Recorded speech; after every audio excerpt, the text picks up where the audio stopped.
Halo semuanya, selamat datang di channel Sari Bercerita. Tempat di mana kata menjadi makna dan makna menyentuh jiwa. Karena setiap kisah punya pesan, dan setiap pesan bisa membuka hati yang mendengarnya. Jadi, luangkan waktumu sejenak, temukan tempat ternyamanmu, dan jika kisah ini menyentuh hatimu, jangan lupa untuk like, bagikan, dan subscribe. Bagi yang sudah subscribe, semoga Allah Subhanahu wa Ta'ala senantiasa menyehatkan badanmu, melimpahkan rezekimu, dan mengabulkan seluruh hajatmu. Tulis di kolom komentar dari kota mana saja Anda menyaksikan kisah ini. Mari kita mulai ceritanya. Aku dikenal sebagai istri yang terlalu tenang. Setidaknya begitu kata suamiku, dengan nada yang setengah meremehkan, setengah puas. Di meja makan, saat ia membicarakan angka-angka yang baginya tampak rumit, aku hanya mengangguk. Di ruang tamu, ketika ia menelpon rekan bisnis dan menyebut rekening, proyek, atau rencana pembelian, aku memilih diam. Diamku dianggap persetujuan, diamku ditafsirkan sebagai ketidaktahuan. Kami menikah cukup lama untuk membuatnya yakin bahwa aku tidak akan berubah. Aku bangun lebih pagi, menyiapkan sarapan, memastikan rumah rapi.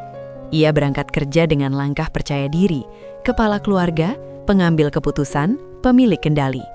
Semua rekening atas namanya, semua kebijakan keuangan ditentukan olehnya. Aku tidak pernah meminta akses, aku tidak pernah mempersoalkan. Di hadapannya, aku adalah istri yang tidak suka ribut, tidak suka bertanya, tidak suka ikut campur. Dan ia menyukai itu. Urusan uang biar aku saja. Katanya suatu malam, santai, seolah sedang menawarkan kebaikan. Aku mengangguk, menyesap teh yang mulai dingin. Dalam kepalanya itu berarti aku menyerahkan semuanya. Dalam kepalaku itu berarti aku mencatat satu kalimat lagi tentang cara ia melihatku. Ia sering lupa bahwa ketenangan bukan berarti kosong. Setiap akhir bulan, ia pulang dengan wajah lega. Ia membicarakan pencapaian, menyebut bonus, menyinggung rencana-rencana kecil yang menurutnya menyenangkan, makan di luar, liburan singkat, atau sekedar membeli sesuatu yang pantas untuk kerja kerasnya. Aku mendengarkan, mengiyakan seperlunya. Tidak pernah bertanya detail, tidak pernah meminta laporan. Sikapku membuatnya nyaman, bahkan sedikit congkak. Aku tahu bagaimana orang sepertinya bekerja. Semakin tidak ditantang, semakin merasa tak tersentuh. Di hadapan keluarga besarnya, ia tampil sebagai suami mapan. Aku duduk di sampingnya, tersenyum seperlunya, menunduk ketika pembicaraan beralih ke bisnis. Mereka memujinya, kerja keras, kepemimpinan, tanggung jawab. Tidak ada yang bertanya padaku, dan aku tidak berusaha terlihat. Aku tidak mengoreksi, aku tidak menambahkan cerita. Menjadi tidak terlihat adalah posisi yang aman. Di rumah, rutinitas berjalan seperti jam yang jarumnya tak pernah berisik. Aku tidak memeriksa ponselnya, tidak menanyakan jam pulang, tidak mencurigai perubahan kecil pada gaya bicaranya ketika menyebut uang. Aku tidak mengomentari cara ia menyimpan dokumen di laci yang selalu dikunci. Ia menyebutnya arsip penting, dan aku menerimanya sebagai hal yang bukan urusanku. Aku tahu batas yang ia buat. Aku juga tahu bahwa garis adalah garis yang bisa dipelajari, bukan tembok yang tak tertembus. Kadang-kadang ia menguji ketenanganku, menggoda mungkin, atau memastikan bahwa anggapannya benar. Kamu pusing kalau dengar angka, katanya sambil tertawa kecil. Aku ikut tersenyum, tidak menyangkal, tidak membela diri. Pembelaan hanya diperlukan bagi mereka yang ingin dipercaya. Aku tidak sedang mencari itu. Ia tidak pernah melihatku menghitung, tidak pernah melihatku membaca ulang, tidak pernah tahu bahwa aku menyukai keteraturan, bahwa bagiku data bukan ancaman, melainkan bahasa yang jujur. Ia hanya melihat apa yang ingin ia lihat, seorang istri yang menyerahkan kendali dengan sukarela. Di satu sisi aku memelihara rumah, di sisi lain aku memelihara jarak. Jarak yang cukup untuk melihat tanpa harus terlibat, jarak yang cukup untuk tidak terikat oleh emosinya. Aku belajar sejak lama bahwa reaksi cepat seringkali hanya menguntungkan orang yang ingin menyembunyikan sesuatu. Aku memilih lambat, aku memilih diam. Bukan karena takut, karena yakin. Ia semakin nyaman, semakin berani mengambil keputusan sendiri. Ia menyukai sensasi menjadi pusat. Ia menyukai keyakinan bahwa semua aman karena tidak ada yang mempertanyakan. Di rumah tangga kami, ia adalah suara paling keras, dan suara keras jarang mendengar langkah kaki yang berjalan pelan. Aku tidak pernah berusaha mengubah citra yang ia bangun tentangku. Citra itu berguna. Ketika seseorang meremehkanmu, ia berhenti berjaga. Ketika seseorang yakin kau tidak tahu apa-apa, ia mulai ceroboh dalam pikirannya sendiri. Sore hari, aku sering duduk di ruang tengah dengan buku yang sama. Ia mengira aku membaca cerita ringan, padahal aku sedang melatih kesabaran, kemampuan untuk tidak menunjukkan apapun di wajah. Aku tahu ekspresi adalah mata uang mahal. Sekali kau membayar dengan terlalu banyak, orang akan menagih lebih. Dalam pernikahan ini, aku memilih hemat. Ia memanggilku tenang dengan nada puas. Ia tidak menyebutku cerdas. Ia tidak menyebutku berbahaya. Itu kesalahan yang ia rawat sendiri. Aku tidak membantahnya. Aku tidak perlu. Ketenanganku bukan hadiah untuknya. Itu disiplin yang kupilih. Disiplin untuk tidak terpancing, tidak reaktif, tidak mendahului keadaan. Aku tahu hidup jarang berubah karena ledakan. Ia berubah karena keputusan yang disiapkan lama, diambil pada saat yang tepat. Malam itu seperti malam-malam lain, ia tidur lebih dulu. Ponselnya tergeletak di meja. Aku tidak menyentuhnya. Aku tidak perlu. Aku mematikan lampu, membiarkan gelap merata. Di dalam gelap, segala sesuatu terlihat lebih jujur, termasuk ilusi kendali yang ia pegang terlalu erat. Aku memejamkan mata dengan perasaan yang sama seperti biasanya. Tenang. Bukan tenang karena tidak tahu, melainkan tenang karena memilih menunggu. Di dunia yang terburu-buru menilai reaksi, aku belajar bahwa diam yang konsisten seringkali lebih berbahaya daripada teriakan. Dan di rumah ini, aku tetap menjadi istri yang terlalu tenang. Untuk sekarang. Perubahan itu tidak datang dengan suara keras. Ia datang pelan, seperti debu yang menempel di sudut meja. Tak terlihat sekilas, tapi terasa ketika disentuh. Awalnya hanya hal-hal kecil yang mudah dimaafkan. Jam pulang yang lebih larut, nada bicara yang lebih cepat ketika menyebut rencana, dan kebiasaan baru menyebut nanti saja saat aku menanyakan hal-hal ringan. Bukan tentang uang, tentang waktu, tentang kepastian. Aku tidak menuduh, tidak pernah. Aku hanya memperhatikan. Ia mulai membeli barang-barang yang tak pernah masuk dalam kebiasaan kami sebelumnya. Jam tangan baru yang terlalu sering ia lihat, sepatu kerja yang diganti lebih cepat dari biasanya, makan malam di luar yang ia sebut sekadar urusan klien. Semua terdengar masuk akal. Dan justru karena terdengar masuk akal, aku menyimpannya sebagai catatan, bukan pertanyaan. Aku belajar bahwa orang yang berbohong jarang tersandung pada cerita besar. Mereka tergelincir pada detail kecil. Suatu sore, ia menyebut rencana akhir pekan yang berubah mendadak. Alasannya sederhana, pekerjaan. Aku mengangguk, namun di dalam kepalaku, aku menarik satu garis tipis yang menghubungkan perubahan jadwal dengan perubahan pengeluaran. Bukan karena aku mencurigai niatnya, melainkan karena angka selalu membentuk pola. Dan pola, jika cukup lama diperhatikan, akan berbicara sendiri. Aku mulai merapikan ulang rutinitasku. Bukan untuk mengintai, melainkan untuk memastikan bahwa ingatanku tidak bias. Aku mencatat tanggal, aku mencatat jam, aku mencatat pernyataan yang diulang dengan susunan kata berbeda. Semua dilakukan tanpa emosi, tanpa kesimpulan, hanya data. Ia semakin sering menyebut rekening dengan istilah yang mengaburkan. Dana cadangan, katanya suatu malam sambil membuka kancing kemeja. Aku tidak bertanya di mana, aku tidak bertanya untuk apa. Aku hanya mengangguk dan menuangkan air minum. Di wajahnya, aku melihat kenyamanan yang sama, keyakinan bahwa aku tidak tertarik menggali. Keyakinan itu membuatnya ceroboh. Aku memperhatikan cara ia menyimpan dokumen. Ada map yang dulu selalu ia letakkan di rak atas, kini berpindah ke laci yang lebih rendah. Ada amplop yang ia sembunyikan terlalu cepat ketika aku masuk ruangan, gerakan-gerakan kecil yang mengandung ketergesaan. Ia mengira aku tidak melihat karena aku tidak bereaksi. Padahal aku melihat karena aku tidak bereaksi. Di kepalaku, aku menata semua seperti rak buku. Tidak ada yang bertabrakan, tidak ada yang dipaksa masuk ke kesimpulan. Aku tahu batas antara curiga dan cermat. Aku memilih yang kedua. Suamiku semakin santai membicarakan uang, bukan dengan detail, melainkan dengan nada kepemilikan. Aman, katanya. Sudah diatur. Kata-kata yang menutup percakapan, bukan membuka. Ia tidak sadar bahwa setiap kali ia menutup, ia meninggalkan celah lain yang bisa dibaca. Aku tidak pernah menanyakan nominal, aku menanyakan kebiasaan. Aku tidak menanyakan sumber, aku memperhatikan alur. Karena angka tidak pernah berdiri sendiri, ia selalu punya jejak. Di luar, orang-orang mungkin melihatku tetap sama, rapi, teratur, tidak banyak bicara. Di dalam, aku sedang menyusun peta yang pelan-pelan menjadi jelas. Bukan peta untuk menyerang, melainkan peta untuk memahami medan. Aku percaya pada satu hal sederhana. Jika sesuatu benar, ia akan konsisten. Jika tidak, ia akan bocor di tempat yang tak terduga. Ia mulai lupa cerita yang ia sampaikan sebelumnya. Lupa bukan karena jahat, melainkan karena terlalu yakin. Terlalu yakin bahwa tidak ada yang menghitung selain dirinya.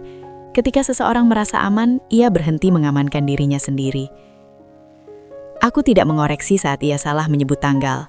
Aku tidak membenarkan ketika ia menyamakan dua kejadian yang berbeda. Aku membiarkannya. Koreksi hanya berguna bagi orang yang ingin belajar. Aku sedang mengamati. Pada suatu pagi, ia berangkat lebih cepat dari biasanya. Katanya ada urusan penting. Aku mengangguk sambil merapikan meja. Setelah pintu tertutup, aku duduk sejenak dan mengulang kembali percakapan semalam.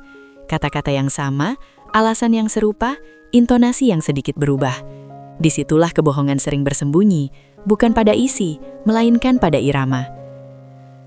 Aku tidak merasa marah, aku tidak merasa dikhianati. Perasaanku datar, seperti permukaan air yang menunggu benda jatuh untuk menunjukkan riaknya. Emosi yang terlalu cepat hanya akan mengaburkan penglihatan. Aku memilih jernih. Di rumah, aku tetap menjalani peran seperti biasa. Aku tidak mengubah sikap, aku tidak memperlambat langkah. Konsistensiku adalah kamuflase terbaik. Ia tidak pernah mencurigai orang yang tidak berubah. Ia mulai lebih sering menyebut rencana besar tanpa detail kecil. Mobil, perjalanan, proyek. Kata-kata itu melayang di udara tanpa angka yang menahannya ke tanah. Aku tahu orang yang sungguh-sungguh akan menyebut ukuran, yang ragu akan menyebut gambaran. Aku mencatat semua di kepalaku, bukan di kertas, karena yang paling aman adalah ingatan yang terlatih. Aku merawat ketelitian seperti merawat rumah, diam-diam, rutin, tanpa pamer. Sementara itu ia semakin percaya diri, ia tertawa lebih keras, ia menganggap segala sesuatunya terkendali. Aku melihatnya berjalan di jalur yang sama berulang-ulang dengan mata tertutup oleh keyakinannya sendiri. Ia tidak sadar bahwa setiap langkah meninggalkan jejak. Angka-angka itu tidak pernah salah, mereka tidak punya perasaan, mereka tidak peduli pada alasan. Mereka hanya mencatat apa yang terjadi, dan aku memperlakukan semuanya seperti itu, tanpa prasangka, tanpa penghakiman. Malam hari, ketika kami duduk bersebelahan tanpa banyak bicara, aku menyadari satu hal yang menenangkan sekaligus menegaskan. Ketenanganku masih utuh. Aku tidak tergesa, aku tidak terbakar, aku tidak kehilangan diriku sendiri dalam proses mengamati orang lain. Jika ada yang berubah, itu bukan aku, itu adalah cara ia menjaga ceritanya. Aku menutup hari dengan keyakinan sederhana. Aku tidak perlu tahu segalanya hari ini. Aku hanya perlu memastikan bahwa apa yang ku tahu tersusun rapi. Karena cepat atau lambat, pola yang tidak jujur akan bertabrakan dengan kenyataan. Dan ketika itu terjadi, angka akan berbicara lebih lantang daripada kata-kata. Untuk sekarang, aku tetap diam, tetap teliti, tetap sabar. Karena aku tahu, di antara kami berdua hanya satu yang benar-benar menghitung. Keputusan untuk bersiap tidak pernah datang sebagai ledakan. Ia tumbuh pelan, seperti kebiasaan baru yang dimasukkan ke dalam jadwal lama tanpa menggeser apapun. Aku tidak bangun suatu pagi dengan tekad besar. Aku hanya melanjutkan apa yang sudah kulakukan sejak lama. Bersikap tenang, rapi, dan tidak tergesa. Bedanya, kini setiap langkah memiliki tujuan yang lebih jelas. Aku mulai dari hal paling aman, yang tidak menimbulkan suara, legalitas. Kata itu terdengar kaku, tapi justru di sanalah ketenangan bersembunyi. Aku memastikan posisiku bukan sebagai penonton, bukan pula sebagai penantang, melainkan sebagai pihak yang sah. Semua dilakukan lewat jalur formal, tanpa harus mengubah rutinitas harian. Tidak ada rahasia yang dicuri, tidak ada akses yang dipaksakan. Aku hanya memastikan apa yang memang menjadi hakku tercatat sebagaimana mestinya. Aku tidak datang kemanapun dengan wajah mencurigakan. Aku tidak mengajukan pertanyaan berlapis. Aku mengisi formulir dengan tangan yang stabil, membaca setiap baris seperti membaca cuaca, tanpa harap berlebihan, tanpa kecemasan. Orang-orang yang berhadapan denganku melihat seorang perempuan biasa yang tahu apa yang ia perlukan, tidak lebih, tidak kurang. Dokumen adalah benda yang jujur. Ia tidak bereaksi pada ekspresi. Ia tidak peduli pada drama. Ia hanya meminta ketelitian. Dan ketelitian adalah wilayah yang kukenal baik. Di rumah, aku tetap istri yang sama.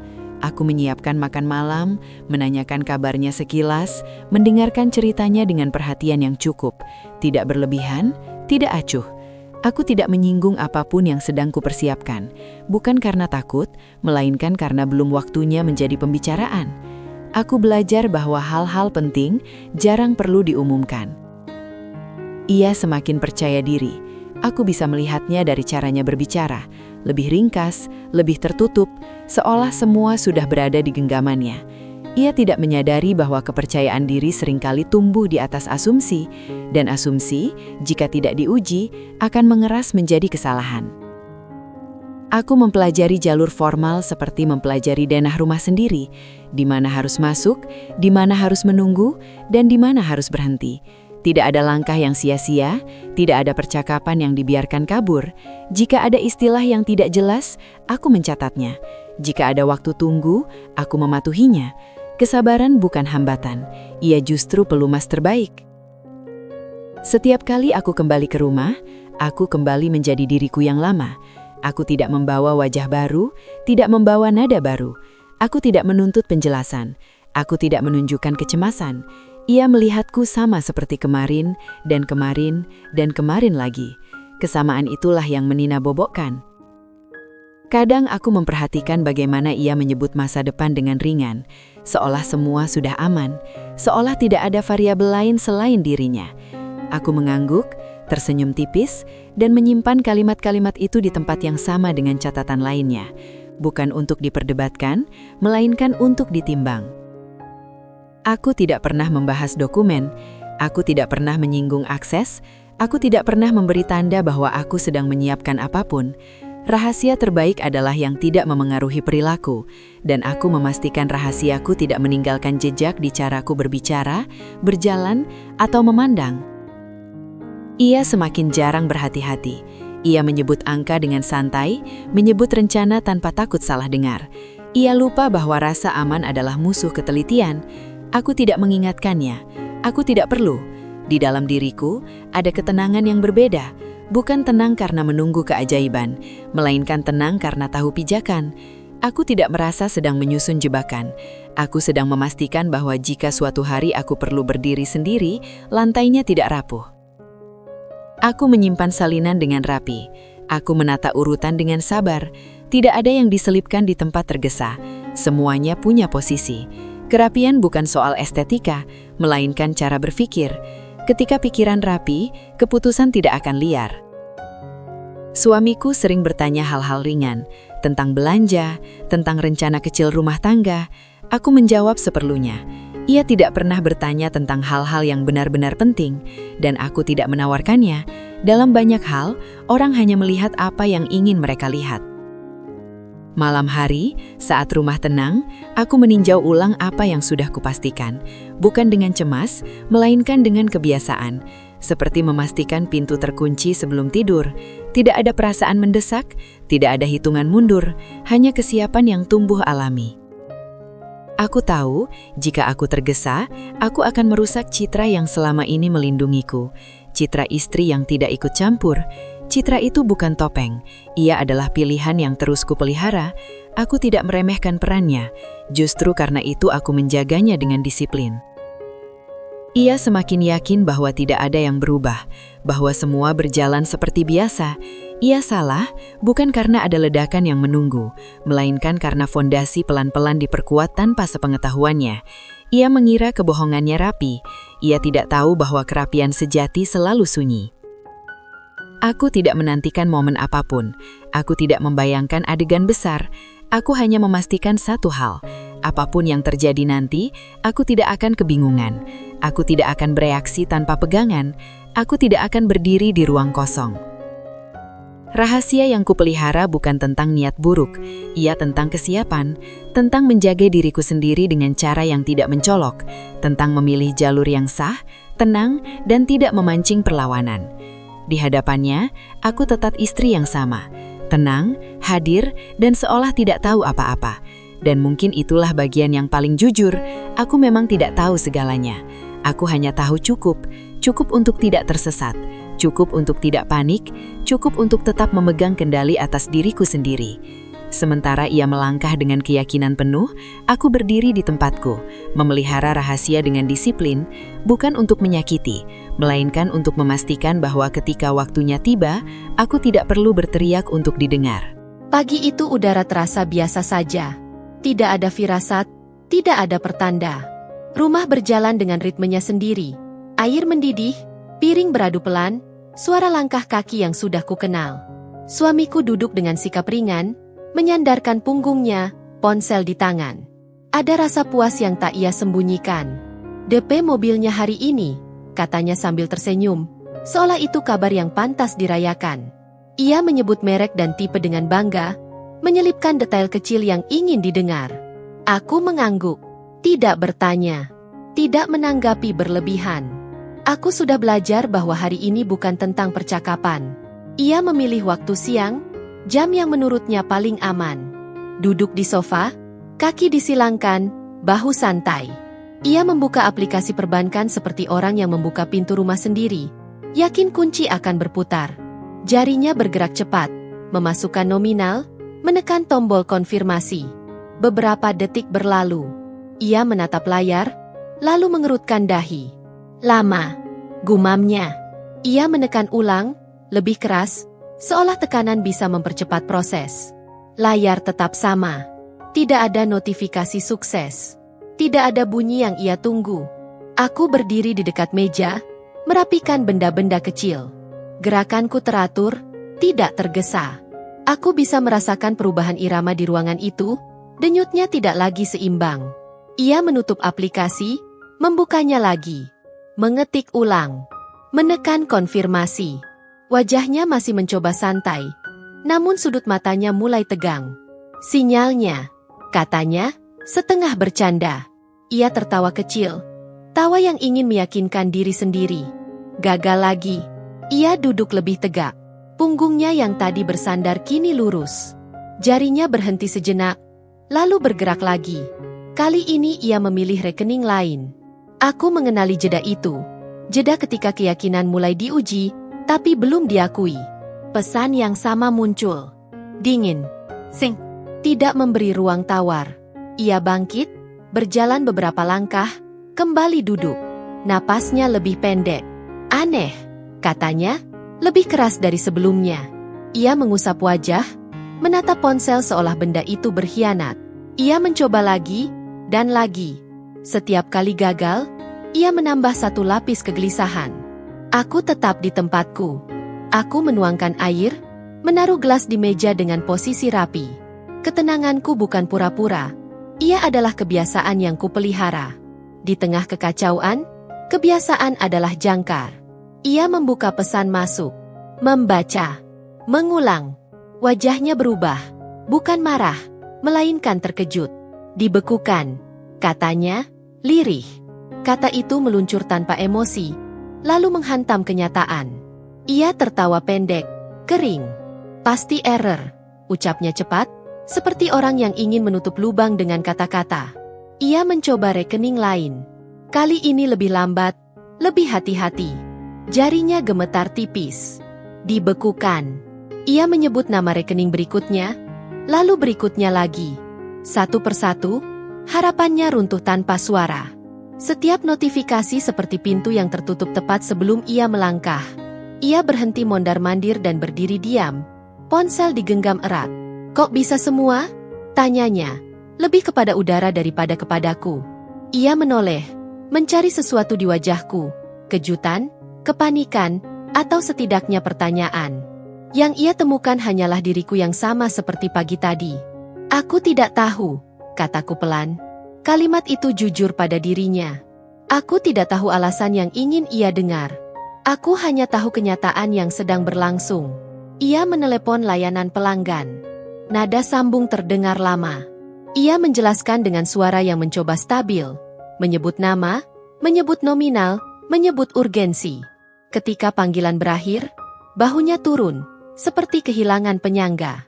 Semua akses dihentikan sementara, katanya, hampir berbisik. Ia duduk, menatap lantai. Kata, sementara, ia ucapkan dengan harap, seolah waktu bisa dinegosiasikan. Aku duduk di seberangnya, menjaga jarak yang wajar. Aku tidak menyentuhnya. Aku tidak menenangkan dengan kalimat kosong. Dalam situasi seperti ini, sentuhan seringkali terasa seperti tuntutan. Ia memijat pelipis, menatap ponsel lagi, lalu meletakkannya di meja dengan gerakan kasar. Untuk pertama kalinya, ia tampak kecil di ruang yang biasa ia kuasai. Mobil yang tadi dibanggakan kini tak disebut lagi. DP yang hendak ditransfer menguap menjadi persoalan yang lebih besar. "Kamu yakin gak pernah ngapa-ngapain?" tanyanya tiba-tiba. Nada suaranya campur aduk antara curiga dan harap. Ia ingin menemukan sebab yang bisa ia pegang. Aku menatapnya tanpa perubahan ekspresi. "Aku tidak melakukan apapun," jawabku. Kalimat itu juga benar. Tidak ada drama. Tidak ada tindakan impulsif. Semua berjalan sesuai jalur yang sah. Ia menghela napas panjang. Keringat di pelipisnya belum kering. Ia berdiri, meraih jaket, menjatuhkan kunci, mengambilnya lagi. Gerakannya terburu-buru, tidak sinkron. "Aku keluar sebentar," katanya. "Harus beresin ini." Aku mengangguk. "Hati-hati," kataku, nada yang sama seperti selalu. Pintu tertutup dengan bunyi yang lebih keras dari biasanya. Rumah kembali sunyi. Aku duduk di sofa, merasakan kainnya yang dingin. Tidak ada rasa menang yang meledak. Tidak ada kepuasan yang ingin diumumkan. Yang ada hanya kesadaran yang mantap. Sesuatu telah bergeser, dan pergeseran itu nyata. Ia kembali sore hari dengan wajah yang kelelahan. Kepercayaannya terkikis, digantikan kebingungan yang tidak menemukan tempat. Ia berbicara terputus-putus, menyebut prosedur, menyebut waktu tunggu. Aku mendengarkan tanpa menyela. Aku menyiapkan minum, menaruhnya di hadapannya. Malam tiba dengan lampu yang redup. Kami duduk berseberangan, tidak lagi sejajar. Bukan karena jarak fisik, melainkan karena sesuatu di antara kami telah berubah. Ia tidak lagi memegang semua kartu. Ia tidak lagi berbicara dari posisi aman. Aku menyadari satu hal dengan tenang. Kendali tidak selalu berpindah dengan suara keras. Kadang ia berpindah karena satu transaksi yang tak pernah sampai. Dan sejak hari itu, arah percakapan kami, bahkan arah hidup kami, tak lagi ditentukan oleh keyakinannya semata. Ia pulang malam itu dengan langkah yang tidak lagi mantap. Jaketnya tidak langsung digantung, hanya diletakkan di kursi. Ponselnya tertinggal di meja. Layar menghadap ke bawah, seperti benda yang enggan disentuh. Ia duduk tanpa berkata apa-apa. Keheningan di antara kami bukan keheningan yang asing, tetapi kali ini terasa lebih berat, seolah menunggu sesuatu yang akhirnya harus diucapkan. Aku menyiapkan minum dan meletakkannya di hadapannya. Gerakanku tetap sama, terukur. Tidak ada perubahan nada, tidak ada perubahan wajah. Ia menatap gelas itu lama, lalu meneguknya tanpa suara. "Aku harus jelasin sesuatu," katanya akhirnya. Kalimat itu menggantung, tidak dilanjutkan. Ia menunggu reaksiku, mungkin berharap kemarahan, mungkin berharap tangisan. Sesuatu yang bisa ia hadapi dengan cara yang ia kenal. Aku duduk di seberangnya, menyandarkan punggung dan berkata pelan, "Tidak perlu." Ia mengangkat kepala, terkejut. "Maksudmu?" Aku menatapnya, bukan dengan tajam, melainkan dengan tenang. Aku sudah tahu. Kalimat itu tidak diucapkan dengan nada kemenangan. Ia keluar seperti fakta yang sudah lama disimpan. Ia memandangku, mencoba mencari celah, lelucon, sindiran, atau jebakan. Tidak ada. Yang ada hanya kejujuran yang tidak berisik. "Tahu apa?" tanyanya. Masih mencoba berdiri di wilayah yang ia kenal. "Semua yang perlu aku tahu," jawabku. Aku tidak merinci, aku tidak menyebut nama, aku tidak menyebut jumlah, aku tidak menyebut waktu, aku tidak perlu. Rincian hanya akan mengubah percakapan ini menjadi pengadilan. Aku tidak sedang mengadili. Ia terdiam, rahangnya mengeras, lalu mengendur. "Sejak kapan?" tanyanya pelan. "Lebih lama dari yang kamu kira," kataku. Lebih lama dari yang kamu kira. Ia mengusap wajah, menarik napas panjang. Kenapa kamu diam? Suaranya pecah di akhir kalimat. Bukan karena sedih, melainkan karena kebingungan. Kalau kamu tahu, kenapa nggak bilang? Aku menyilangkan tangan, bukan defensif, hanya nyaman. Karena saat itu belum waktunya, jawabku. Aku tidak bereaksi saat tahu, aku memilih menunggu. Ia tertawa kecil, pahit. Menunggu apa? Menunggu kamu cukup yakin bahwa aku tidak tahu apa-apa, kataku jujur. Kalimat itu tidak dilontarkan sebagai ancaman, ia hanya kesimpulan dari pengamatan panjang. Ia terdiam lagi, matanya menatap lantai, lalu kembali padaku. Ini tentang uang, tanyanya. Ia masih mencoba memperkecil lingkar masalah. Ini tentang cara kamu melihatku, jawabku. Uang hanya alat. Kata-kata itu akhirnya sampai. Aku bisa melihatnya dari caranya menelan ludah, dari cara bahunya turun. Aku nggak pernah menganggap kamu bodoh, katanya cepat, refleks. Aku mengangguk pelan. Kamu tidak perlu mengatakannya. Cara kamu memperlakukanku sudah cukup menjelaskannya. Ia membuka mulut, menutupnya lagi. Tidak ada bantahan yang rapi. Ia tahu, untuk pertama kalinya, bahwa masalah ini tidak bisa diselesaikan dengan penjelasan teknis. Ini bukan soal kesalahan prosedur atau sistem yang bermasalah. Ini tentang asumsi yang ia pegang terlalu lama. Aku kira kamu nggak mau tahu, katanya lirih. Kamu selalu tenang. Aku memang tenang, tapi tenang bukan berarti tidak paham. Ia menatapku lama, seperti baru melihat sesuatu yang selama ini ada, tapi diabaikan. Kamu tahu dari awal, tanyanya lagi, seolah mencari satu celah terakhir. Aku tahu cukup, kataku, dan aku memastikan posisiku aman sebelum berbicara. Ia mengangkat kepala, lalu tertawa tanpa suara. Jadi semua ini bukan kebetulan? Tidak, jawabku, tapi juga bukan ledakan. Aku tidak menaikkan suara, aku tidak menekan, aku tidak menyebut kegagalan transfer atau rekening yang dibekukan. Aku tidak perlu. Fakta-fakta itu sudah berdiri sendiri. Aku hanya menyusunnya agar ia melihat gambaran yang utuh. Ia mengusap mata, terlihat lelah. Kesalahanku apa sebenarnya? Tanyanya.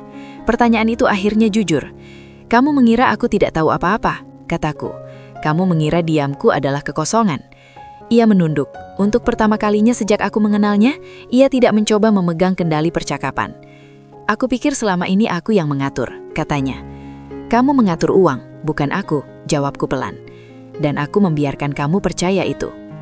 Aku membiarkan kamu mempercayai versimu sendiri. Aku hanya memilih tidak mengoreksi. Keheningan kembali, tapi kali ini tidak berat. Ia lebih seperti ruang kosong yang akhirnya diakui. Ia menyadari bahwa kesalahan terbesarnya bukan terletak pada apa yang ia lakukan di luar rumah dan pada angka-angka yang ia sembunyikan. Kesalahan terbesarnya adalah meremehkan perempuan yang setiap hari duduk di depannya. Aku salah, katanya akhirnya. Bukan permintaan maaf yang perfect, tapi cukup jujur untuk diucapkan. Aku mengangguk, aku tidak menepuk pundaknya, aku tidak memeluknya, aku tidak perlu mempercepat prosesnya. Aku tidak marah, aku hanya tidak ingin hidup dalam asumsi yang salah. Ia menatapku dengan mata yang berbeda, bukan takut, bukan marah, tapi sadar. Kalau aku bilang aku akan memperbaiki, tanyanya. Aku tidak menjawab langsung, aku memandang jam di dinding, mendengar detiknya berjalan. Perbaikan bukan janji, ia adalah rangkaian tindakan. Ia terdiam. Aku tahu malam ini bukan tentang keputusan akhir, ini tentang pengungkapan, tentang menarik tirai tanpa harus merobeknya. Aku berdiri, merapikan gelas-gelas di meja. Aku tidak pernah tidak tahu, kataku sambil berjalan menjauh. Kalimat itu bukan ancaman, ia penegasan. Di belakangku, ia tetap duduk, memikirkan satu hal yang kini tak bisa ia bantah. Selama ini, ia tidak kalah oleh keadaan atau sistem, ia kalah oleh ketenangan yang ia remehkan. Keputusan itu tidak datang dengan gemetar. Ia hadir seperti pagi yang sudah diprediksi cuacanya. Tenang, jelas, dan tidak memberi ruang untuk salah tafsir. Aku tidak mengumumkannya. Aku tidak menunggu momen dramatis. Aku hanya mengucapkannya pada waktu yang tepat. Dengan nada yang sama seperti ketika aku membicarakan hal-hal biasa. Aku akan mengajukan perceraian, kataku suatu sore, ketika kami duduk berseberangan dan rumah sedang sunyi. Ia menatapku lama, seolah menunggu kelanjutan yang emosional, alasan yang berlapis, kemarahan yang tertahan, atau tuntutan yang bisa dinegosiasikan. Tidak ada. Aku tidak mengulang cerita. Aku tidak membuka ulang luka. Keputusan ini bukan ancaman, ia adalah kesimpulan. Kamu serius? Tanyanya. Aku mengangguk. Iya. Ia menarik nafas, lalu tersenyum kecil getir. Kita bisa bicara lagi, kita bisa perbaiki. Kita sudah bicara, jawabku, dan perbaikan bukan sesuatu yang bisa dipaksakan setelah kepercayaan selesai. Ia berdiri, berjalan beberapa langkah, kembali duduk. Gerakannya menunjukkan orang yang kehilangan pijakan.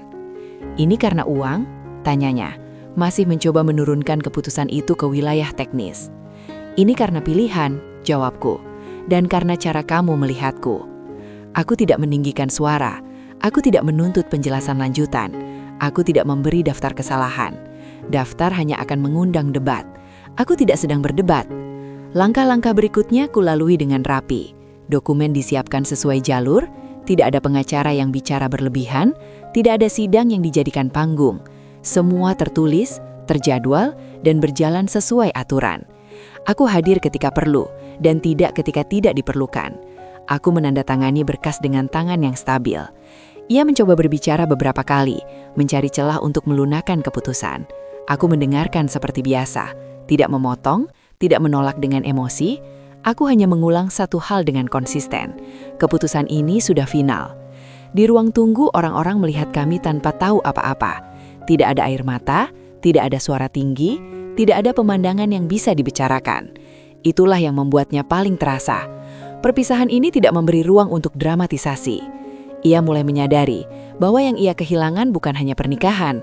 Ia kehilangan citra yang selama ini ia bangun. Suami mapan, pengendali keadaan, pihak yang selalu tahu langkah berikutnya. Di hadapanku, citra itu runtuh tanpa perlu dijatuhkan. Aku tidak merasa perlu menjelaskan ke siapapun.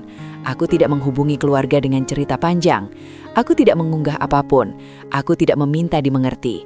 Keputusanku tidak membutuhkan penonton agar sah. Di hari-hari setelahnya, kami membagi urusan praktis dengan tenang. Barang-barang dipisahkan tanpa saling menuduh. Tidak ada perebutan simbolik. Aku mengambil yang memang milikku. Sisanya, kutinggalkan tanpa penyesalan. Kebebasan tidak selalu berarti membawa banyak barang. Ia terlihat kelelahan, bukan karena prosesnya berat, melainkan karena untuk pertama kalinya, ia tidak memegang kendali narasi. Ia tidak bisa mengatakan bahwa aku pergi karena emosi. Ia tidak bisa menyebutku ceroboh. Ia tidak bisa mengklaim kemenangan. Yang tersisa hanyalah fakta. Aku tidak menyangka kamu akan sejauh ini, katanya. Aku tidak melangkah jauh, aku melangkah tepat. Ia tersenyum tipis pahit. Aku tahu kalimat itu menyakitkan bukan karena tajam, melainkan karena benar. Ia menyadari bahwa selama ini aku tidak pernah bermain. Aku hanya menunggu sampai keputusan menjadi satu-satunya langkah yang masuk akal. Di pengadilan semuanya berlangsung singkat. Formalitas dipenuhi, hak dan kewajiban ditetapkan, tidak ada adu argumen yang perlu dicatat. Ketika palu diketuk, tidak ada yang runtuh di dalam diriku. Yang ada justru keheningan yang lapang. Aku keluar dari ruangan itu tanpa menoleh. Tidak karena benci, melainkan karena aku tidak perlu memastikan apapun lagi. Masa lalu tidak menuntut pandangan terakhir. Ia berdiri di belakangku, sendirian di antara orang-orang yang sibuk dengan urusan mereka sendiri. Untuk pertama kalinya ia benar-benar sendiri, tanpa peran, tanpa kendali, tanpa cerita yang bisa ia atur. Aku melanjutkan hidupku tanpa perubahan yang mencolok. Aku tetap bangun pagi, bekerja dengan rapi, menjaga ritme.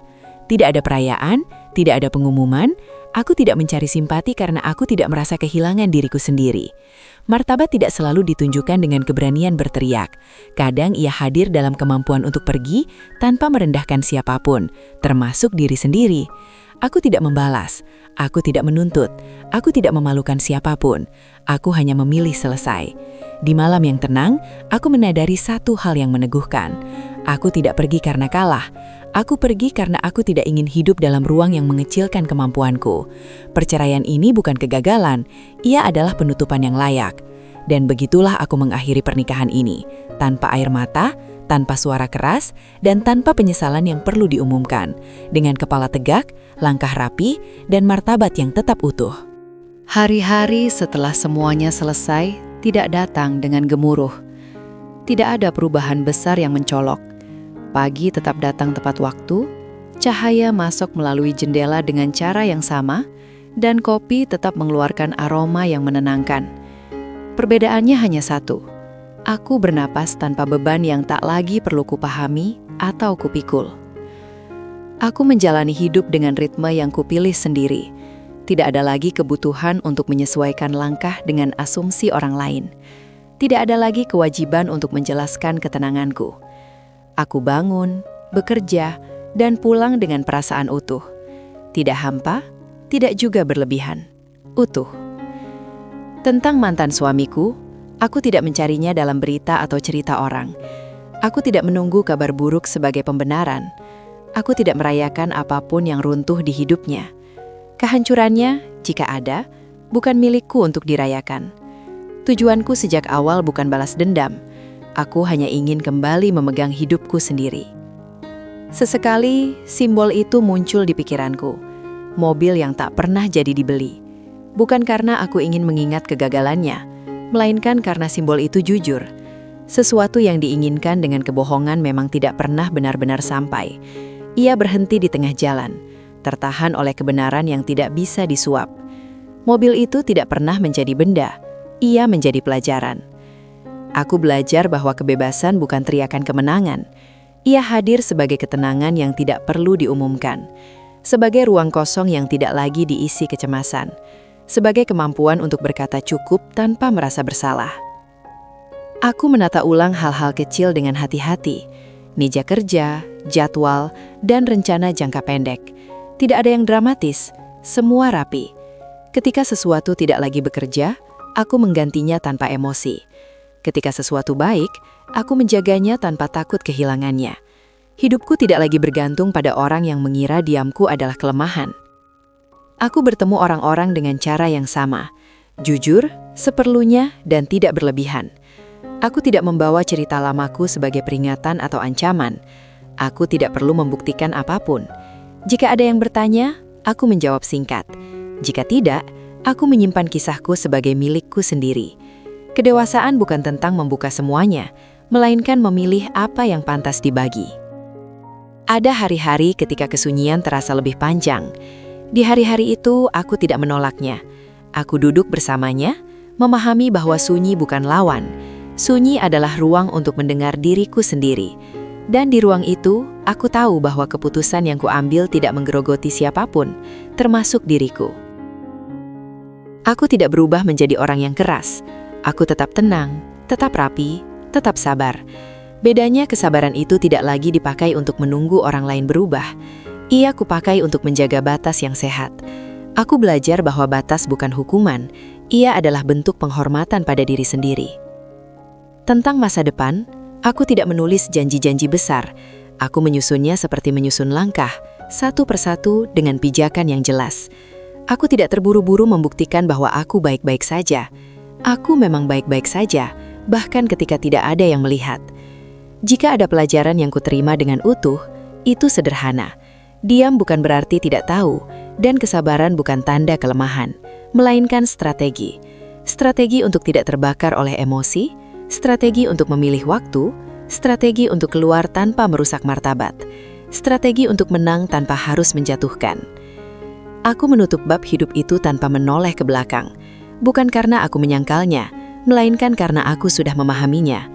Masa lalu tidak perlu diulang untuk dibenarkan, ia cukup diselesaikan. Dan di titik ini, kendali benar-benar kembali, bukan di tanganku semata, melainkan di caraku menjalani hari, dalam pilihanku untuk tetap tenang, dalam keberanianku untuk pergi tanpa kebencian, dalam kebebasanku untuk hidup tanpa beban yang bukan milikku. Cerita ini berakhir di sana, bukan dengan sorak-sorai, melainkan dengan napas yang lega, dengan langkah yang rapi, dengan kepala tegak, dengan hidup yang kembali menjadi milikku. Pendengar setia Sari Bercerita, itulah kisahnya. Perlu kami sampaikan bahwa cerita ini adalah karya fiksi yang dibuat semenarik mungkin agar terasa nyata. Namun tujuannya adalah untuk diambil hikmah dan pelajaran berharganya. Terima kasih sudah mendengarkan cerita kali ini sampai akhir. Jika kalian menyukai cerita ini, jangan lupa tinggalkan komentar, berikan like, dan subscribe channel Sari Bercerita untuk cerita-cerita menarik lainnya. Sampai jumpa di cerita berikutnya.